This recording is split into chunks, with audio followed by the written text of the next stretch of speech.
नमस्कार, मैं हूं अंकुर और आप देख रहे हैं सत्य हिंदी का न्यूज बुलेटिन। एक नजर अब तक की सुर्खियों पर। दिल्ली के मुख्यमंत्री अरविंद केजरीवाल ने ईडी द्वारा उनकी गिरफ्तारी को दिल्ली हाईकोर्ट में चुनौती दी है। उनकी याचिका पर दिल्ली हाईकोर्ट मंगलवार 9 अप्रैल यानी आज फैसला सुनाएगा।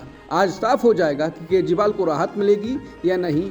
कोर्ट बताएगा कि केजरीवाल की गिरफ्तारी सही है या गलत। याचिका पर सुप्रीम सुनवाई पहले ही पूरी हो चुकी है। अब दोपहर 2:30 बजे आने वाले फैसले का इंतजार है। जब से दिल्ली के मुख्यमंत्री अरविंद केजरीवाल जेल गए हैं, उसके बाद से ही आम आदमी पार्टी मुश्किलों का सामना कर रही है। वहीं अब आम आदमी पार्टी को दिल्ली में राष्ट्रपति शासन लगने का डर सता रहा है। दरअसल दिल्ली के उपराज्यपाल विनय कुमार सक्सेना ने केंद्रीय गृह मंत्रालय को पत्र लिख दिया है, जिसके बाद राष्ट्रपति शासन का जिक्र तेज हो गया है। दिल्ली के उपराज्यपाल वीके सक्सेना ने गृह मंत्रालय को पत्र लिखकर दिल्ली की वर्तमान स्थिति से अवगत कराया है। उन्होंने अपने पत्र में दिल्ली सरकार के मंत्रियों पर आरोप लगाया कि वो बैठक में हिस्सा लेने से इनकार कर रहे हैं। उपराज्यपाल ने जल, शिक्षा, स्वास्थ्य, परिवहन और वन विभाग से संबंधित दिल्ली सरकार के मंत्रियों की बैठक बुलाने का निर्णय लिया था, लेकिन मंत्रियों ने चुनावी आचार संहिता का हवाला देते हुए बैठक में शामिल होने से इनकार कर दिया। उपराज्यपाल ने अपने पत्र में लिखा कि वो इसीलिए बैठक बुला रहे हैं ताकि अरविंद केजरीवाल की गिरफ्तारी की वजह से शासन के नियमित कार्यों में कोई बाधा न आए।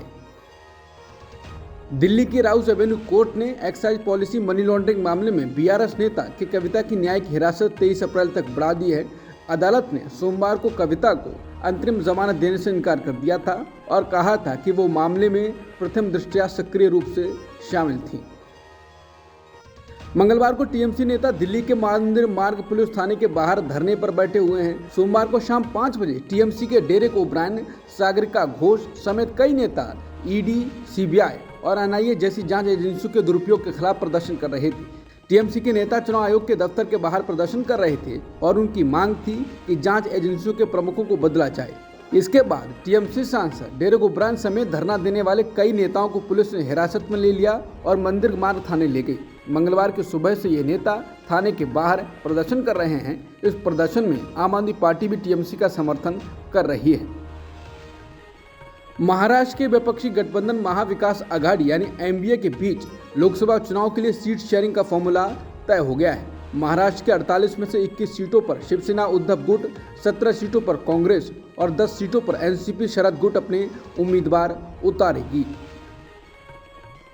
प्रधानमंत्री मोदी मंगलवार को उत्तर प्रदेश के पीलीभीत से सियासी समीकरण साधने पहुंचे। इस दौरान उन्होंने पीलीभीत से बीजेपी उम्मीदवार जितिन प्रसाद के पक्ष में पीलीभीत में चुनावी जनसभा को संबोधित किया, लेकिन सवाल अभी भी बीजेपी सांसद वरुण गांधी को लेकर उठ रहा है, क्योंकि वो इस मंच पर भी नजर नहीं आए।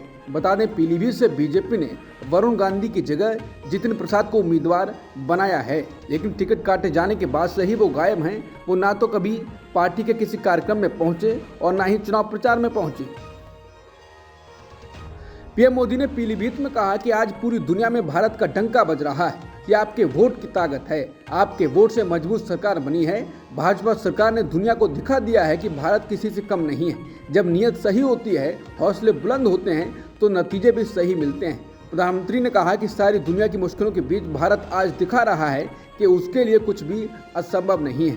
कभी कांग्रेस सरकारें दुनिया से मदद मांगती थीं, लेकिन कोरोना के इस महासंकट में भारत ने पूरी दुनिया में दवाइयां और वैक्सीन भेजी। दुनिया में कहीं भी युद्ध का संकट आया, हमने एक एक भारतीय को सुरक्षित निकाला है। पीलीभीत में प्रधानमंत्री मोदी ने आज नवरात्रि के पहले दिन कहा कि मैं देश को ये भी याद दिला रहा हूँ कैसे इंडी गठबंधन ने शक्ति को खत्म करने की सौगंध खाई है। आज देश में जिस शक्ति की पूजा हो रही है, उस शक्ति का कांग्रेस ने घोर अपमान किया है। जिस शक्ति के आगे हम शीश झुकाते हैं, उस शक्ति को उखाड़ फेंकने की बात ये कांग्रेस के नेता कर रहे हैं। उन्होंने कहा कि राम मंदिर का आमंत्रण ठुकरा कर इन लोगों ने भगवान श्री राम का अपमान किया है। बरेली में सांसद संतोष गंगवार का टिकट कटने के बाद उपजा असंतोष खुलकर सामने आ गया है। सोमवार को भाजपा प्रदेश अध्यक्ष भूपेंद्र चौधरी की मौजूदगी में संतोष के समर्थकों ने जमकर हंगामा किया। उन्होंने मांग उठाई कि महापौर का इस्तीफा लें या संतोष को टिकट मिलने की स्थिति में ही कुर्मी समाज भाजपा को चुनाव लड़ाएगा। अध्यक्ष के जाने के बाद भी वो नारेबाजी करते रहे। सपा के राष्ट्रीय अध्यक्ष अखिलेश यादव ने एक्स पर पोस्ट कर चुटकी ली। उन्होंने लिखा कि भाजपा में असंतोष उबल रहा है। बरेली में सांसद के कार्यालय में ही कार्यकर्ताओं ने प्रदेश अध्यक्ष को घेर लिया। आरजेडी नेता तेजस्वी यादव ने कहा कि प्रधानमंत्री मोदी लगातार 400 पार के बारे में बात करते हैं, लेकिन कभी भी नौकरियों या रोजगार, छात्रों या युवाओं, किसानों या मजदूरों, गाँव या गरीबों, शिक्षा या स्वास्थ्य, स्कूलों या अस्पतालों के बारे में बात नहीं करते हैं। तेजस्वी ने कहा कि देश की जनता उन्हें किस मुद्दे पर वोट देगी। उन्होंने कहा कि अगर मोदी जी मुद्दों पर बात नहीं करेंगे तो 400 सीटें तो छोड़ दीजिए, 100 सीटें भी पार नहीं कर पाएंगी। इसलिए मोदी नहीं, मुद्दे की बात होनी चाहिए।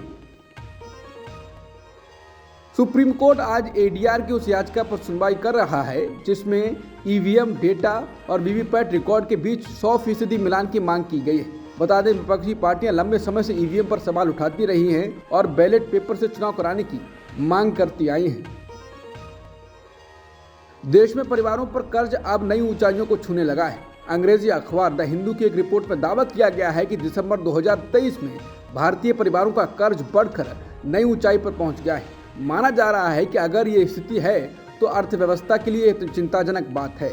द हिंदू की रिपोर्ट कहती है कि भारत के घरेलू ऋण का स्तर दिसंबर 2023 तक जीडीपी के 40% के सार्वकालिक उच्च स्तर को छू गया है, जबकि शुद्ध वित्तीय बचत गिर गई है। हाल ही में एक मीडिया रिपोर्ट सामने आई थी जिसमें दावा किया गया था कि भारत ने पाकिस्तान में 10 कथित आतंकवादियों की हत्या कराई। इस रिपोर्ट को लेकर पूछे गए एक सवाल के जवाब में रक्षा मंत्री राजनाथ सिंह ने एक इंटरव्यू में कहा था कि अगर पड़ोसी देश में रहकर कोई भारत को अस्थिर करने की कोशिश करेगा तो हम उसे मुंहतोड़ जवाब देंगे। इस पूरे मामले पर अमेरिका के विदेश मंत्रालय के प्रवक्ता मैथ्यू मिलर से पूछा गया कि अमेरिका इसे कैसे देखता है। इसके जवाब में उन्होंने कहा कि हम इसे लेकर आई मीडिया रिपोर्टों को फॉलो कर रहे हैं। जो आरोप रिपोर्ट में लगाए गए हैं उसे लेकर हम कुछ नहीं कहना चाहते। हम चाहेंगे कि दोनों देश मामले को बढ़ाने से बचें और बातचीत के जरिए समाधान निकालें। अब तक की सुर्खियों में इतना ही। बाकी खबरों के लिए बने रहिए सत्यहिंदी.com के साथ।